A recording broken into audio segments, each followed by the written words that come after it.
Bonjour à toutes et à tous, c'est Romain Daubry de la salle des marchés de Bourse Direct pour notre brief et analyse graphique. Nous sommes le lundi 26 février, il est 15h57 et les indices ouvrent sur fond de légère prise de bénéfices après des records absolus tout au long de la semaine dernière.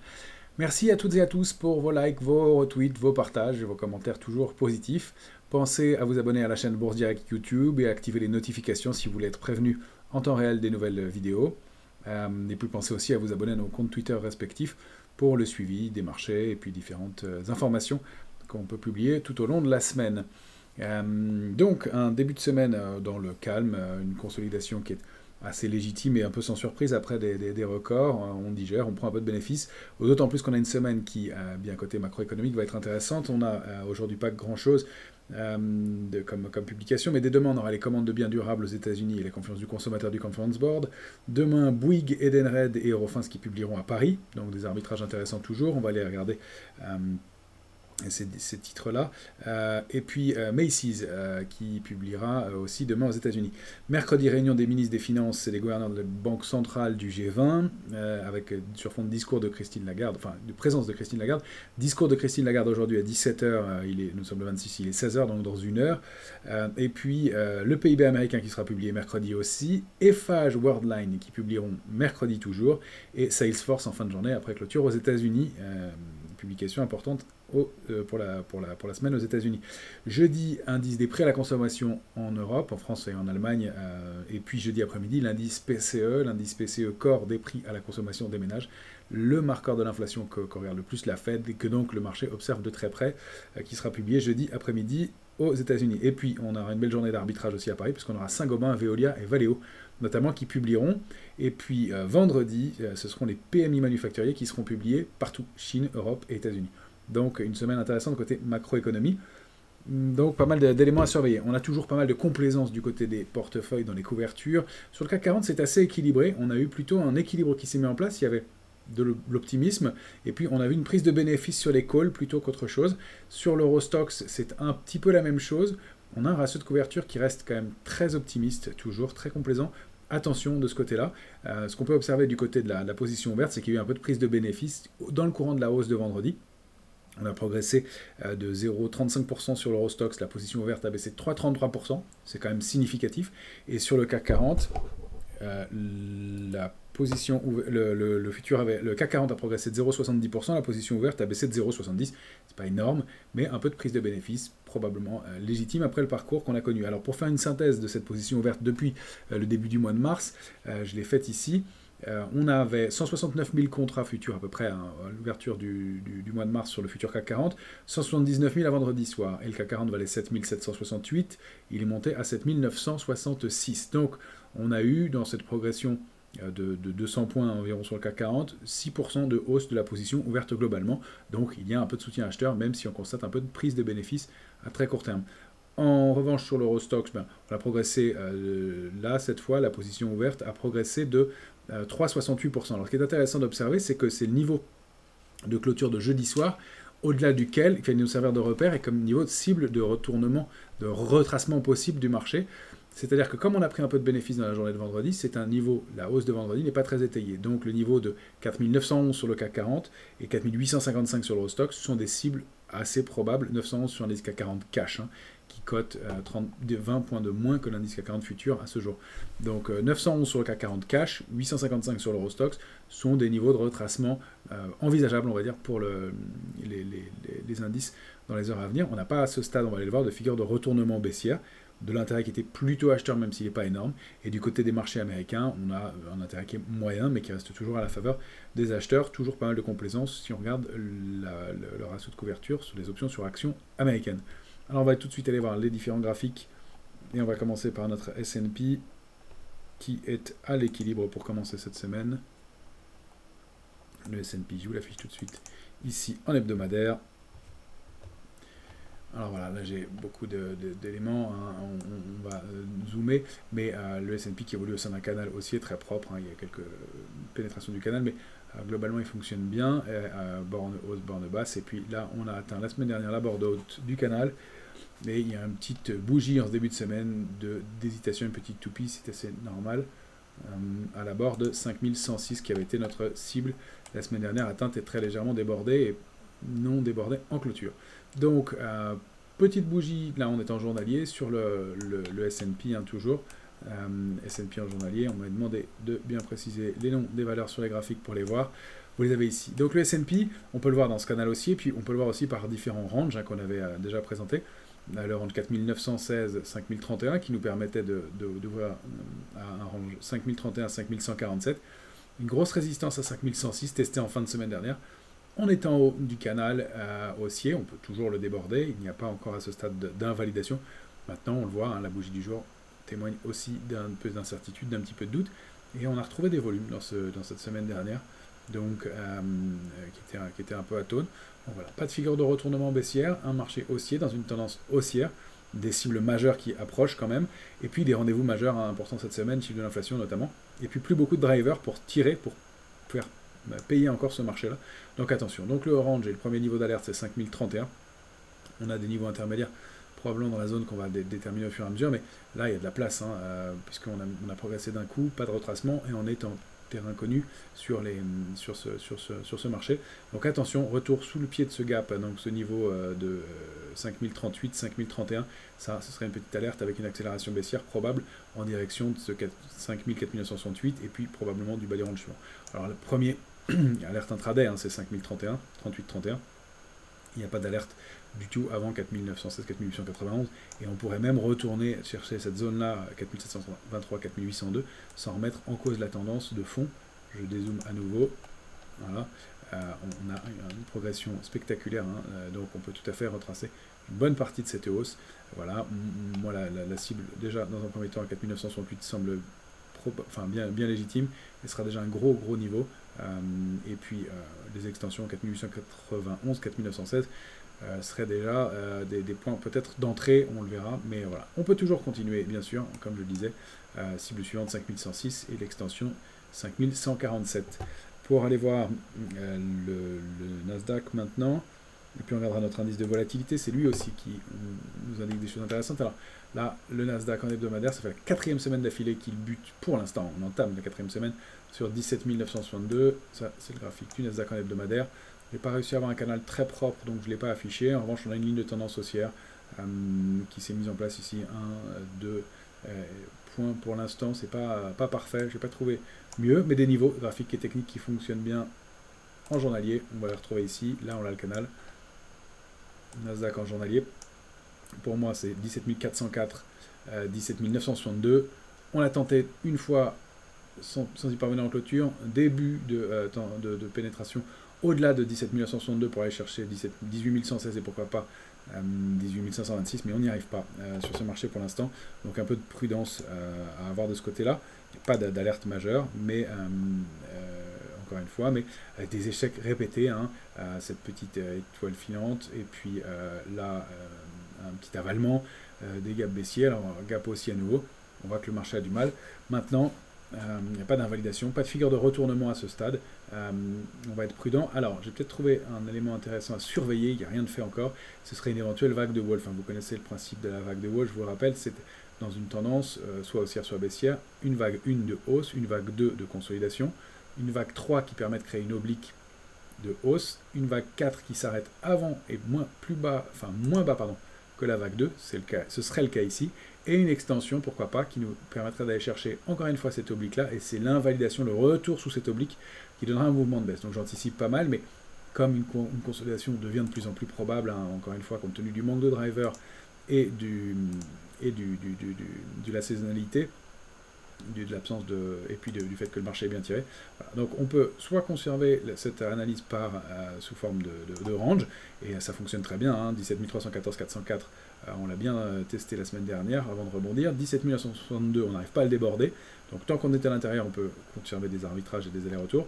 Si on rompt cette zone, eh bien, il y a un petit risque baissier.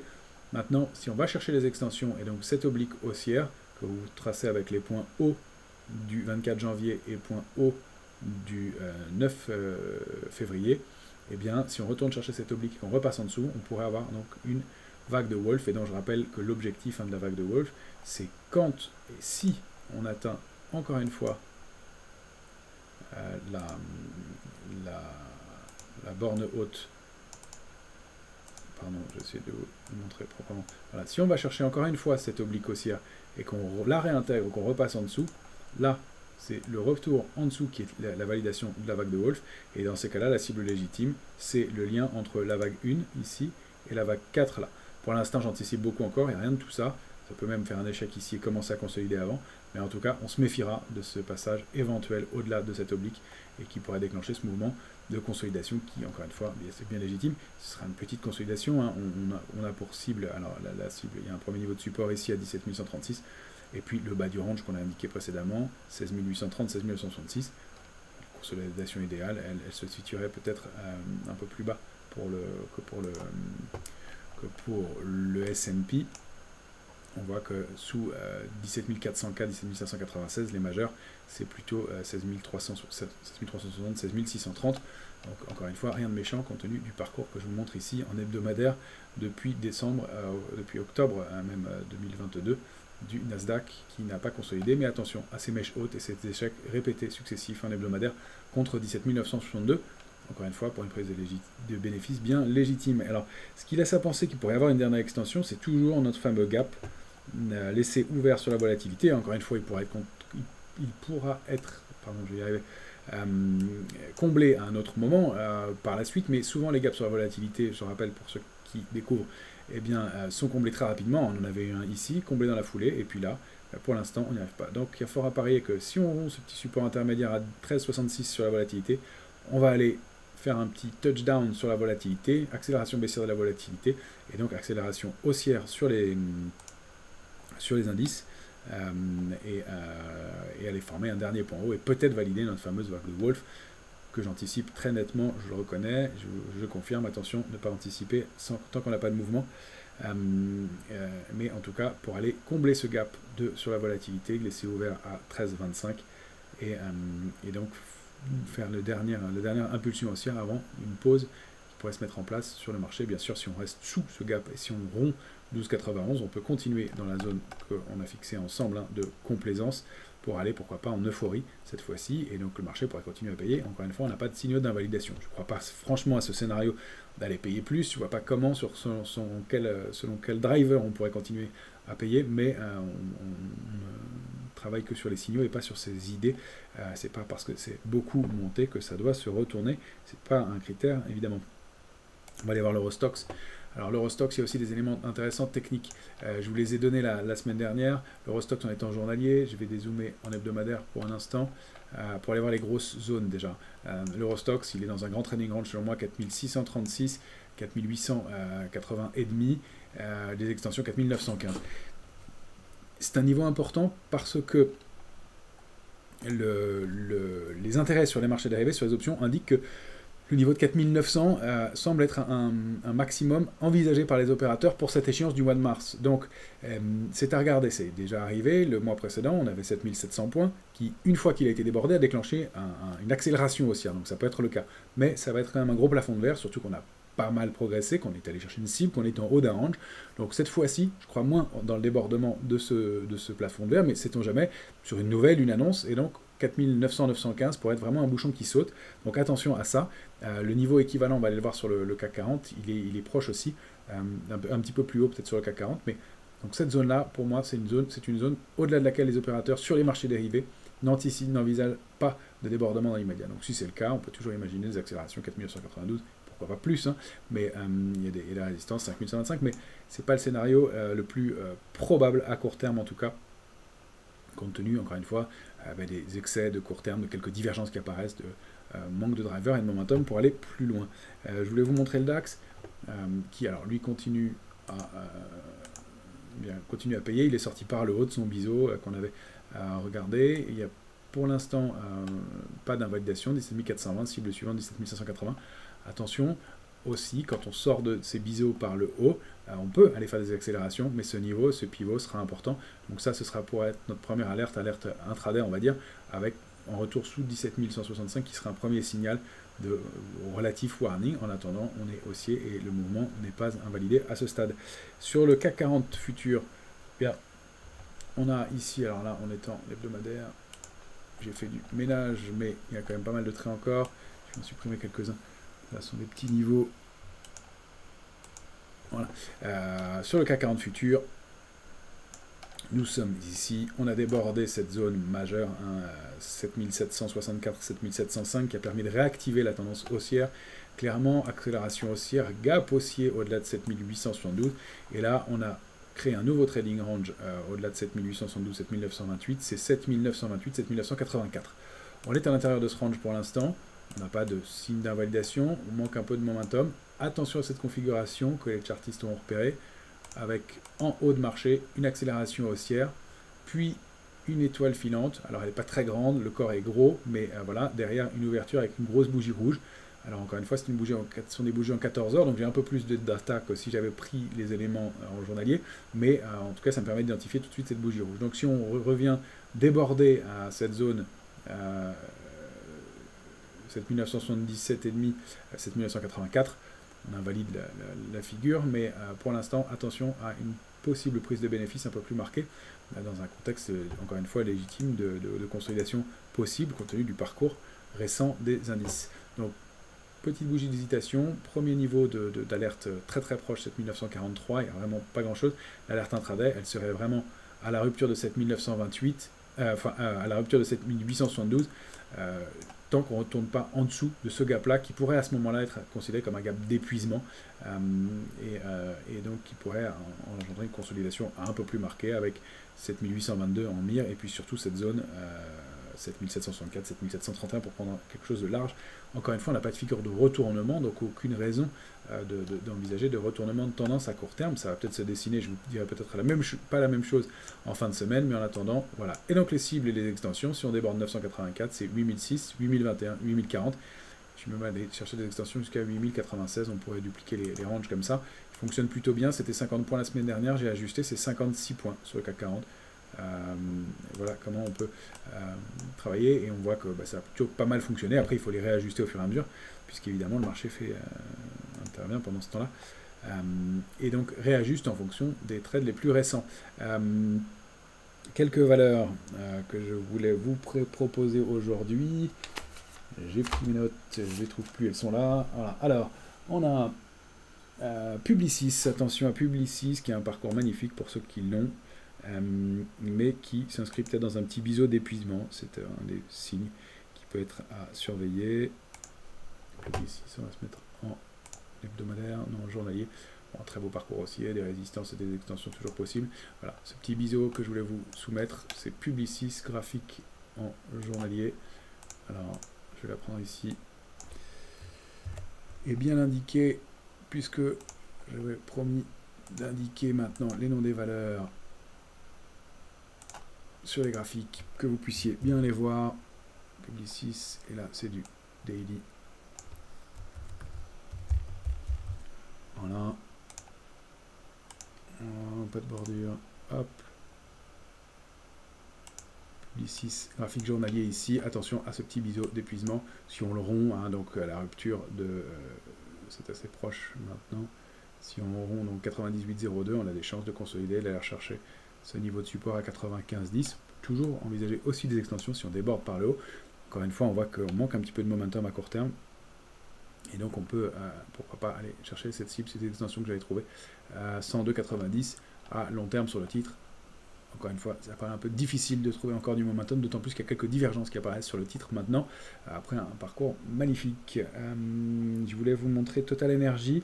Total Energy, eh bien, on en a parlé plusieurs fois. Total Energy, elle a fait un très beau parcours. On va se mettre en hebdomadaire.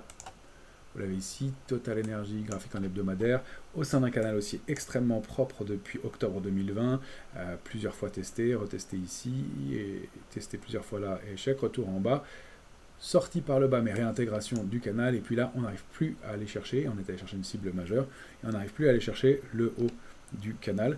Donc, consolidation depuis plusieurs semaines, hein, ça fait depuis maintenant le mois de septembre, et puis là, on accumulait légèrement au-dessus de 59,55, et depuis quelques jours, on repasse régulièrement sous 59,55, donc j'y vois un petit signe de consolidation complémentaire sur le titre. On va aller en journalier. Voilà, donc si on est sous 59,55, les cibles c'est 58,30, ça on a déjà testé plusieurs fois, niveau pivot. Si on passe sous 58,30, l'accélération elle sera probablement rapide en direction de 56,74, 55,72, puis des extensions vers 55,10, 55,09. Rien de méchant, juste une consolidation, une pause dans une tendance haussière, c'est tout à fait légitime. Regardez, le titre avait fait la même chose entre octobre 2022 et mars 2023, une pause dans une tendance, et puis on repart et on retrouve des points d'entrée éventuellement pour repartir. C'est bien le principe de la tendance, donc rien de méchant, mais peut-être une petite consolidation à surveiller, à envisager sur ce titre. Je voulais vous montrer par ailleurs Euronext, que alors, je voulais plusieurs fois qu'on a tenté d'acheter, on n'a pas réussi, cette grosse configuration, on en avait parlé il y a quelques temps. Est-ce que c'est sur mon mensuel? Oui. Voilà, on avait détecté donc ce retournement de tendance, une tendance baissière, épaule, tête, épaule inversée, sortie, et une cible pour le titre Euronext qui se trouve à 90-70. Alors pour rentrer c'est un peu tard, pour ceux qui l'ont, eh bien tant mieux, et vous avez encore un peu de marge, à 5-6% à prendre. Alors encore une fois, le timing à court terme n'est plus bon pour entrer sur le titre. On avait une première épaule, tête, épaule inversée ici, en hebdomadaire plus petite, puis la grosse qui est ici, épaule, tête et épaule inversée qui fonctionne bien pour l'instant, consolidation, accélération haussière, retour sur la figure précédente et réaccélération. Pas d'invalidation et un mouvement qui a l'air de vouloir se poursuivre sur Euronext. Je voulais vous montrer Eurofins Scientifique qui va publier cette semaine. Eurofins, elle est en train de tenter de sortir du canal baissier. On l'avait évoqué plusieurs fois, ce canal baissier qui est actif depuis août 2022, donc de très très long terme. Elle avait cette oblique que j'avais conservée parce que il y avait une éventuelle figure de retournement, et en tout cas c'est un niveau de polarité, on voit bien en hebdomadaire, il est bien testé. Là on est repassé au-dessus, mais c'est surtout ça qui nous intéresse. Eurofins, on est en train de tenter de sortir par le haut du canal baissier, et à l'avant-veille des publications, ce sera jeudi pour Eurofins. Je vérifie, je ne vais pas vous donner de fausses informations, j'ai un petit doute. Eurofins, c'est demain mardi, donc c'est à la veille de sa publication. Demain mardi, autant pour moi, donc tentative de sortie, un peu tard pour jouer l'entrée sur le titre. En revanche, pour bien une fois que l'information sera passée, on a ce premier niveau de support très court en hebdomadaire, Eurofins Scientifique. Je vous indique le nom de la valeur.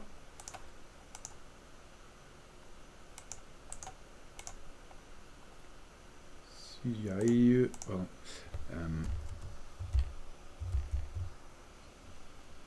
Je la mets en abrégé ici, et comme ça, vous savez de quoi je parle.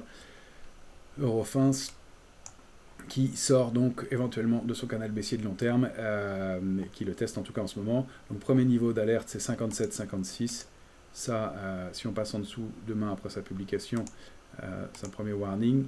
Il n'y a rien de méchant tant qu'on est au-dessus, 57,56. Le suivant, c'est ici, en dessous, et là, ce serait 56,84, je vais décaler mon autre trait, voilà, sous 56,96, mauvais signal pour demain, 84,96, 74, pardon, j'ajuste en même temps que je vous le montre, ouais, c'est 74, sous 56,74, il y a une vraie invalidation, on retourne dans le canal, et ce serait pas bon du tout. En revanche, attention au contre-pied en ce moment sur les publications, vous l'avez vu, il y a souvent des coups d'essuie-glace, donc attention à ne pas se précipiter sur une accélération ou sur une baisse dans un sens comme dans l'autre. Attends de voir un peu comment on stabilise les prix. Et si on a l'air de vouloir reprendre, eh bien, on peut aller chercher et déborder ce canal. La première cible majeure, c'est 65,90. Puis derrière, on a des extensions en direction de 71,90. Et pourquoi pas, j'avais donné cette target 73,52. Une vraie recovery pour un titre qui a été une des vraies stars du marché précédemment. Donc, à la veille des résultats, toujours un peu dangereux. Mais voilà comment on peut se positionner au moment des publications sur ce titre. Je voulais vous montrer Téléperformance. Alors Téléperformance, c'est une vraie invalidation, on l'avait suivi pas mal, une recovery possible mais qui l'a vraiment invalidé. Un titre qui avait bien réagi au niveau d'un support majeur, tentative de débordement de 135,20 et puis canal haussier, et là échec contre abordement du canal haussier, et depuis hyper régulièrement elle baisse.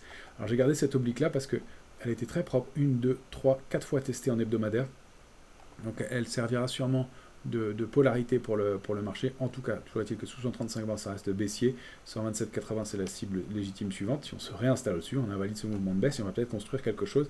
Mais là, pour l'instant, c'est vraiment clairement baissier, pas de reprise et une vraie invalidation. Et puis, je voulais vous montrer aussi, puisqu'on en a parlé plusieurs fois, la Chine et un Lyxor ETF China CNAA. Je vous parlais de reprise possible. Là, ça se confirme. On a eu, sinon un avalement haussier, en tout cas un creux en pince, une accélération haussière, un gap qui pourrait être un petit gap, non pas de rupture, il a été comblé, mais en tout cas un petit gap d'invalidation de la tendance. En tout cas, non, ça peut être un gap de rupture, même s'il est comblé, mais en tout cas, il n'est pas enfoncé en clôture, au contraire, et on voit eh bien, un indice qui a l'air de repartir. Alors, pourquoi est-ce que je ne l'ai pas plus propre que ça? On va regarder. Et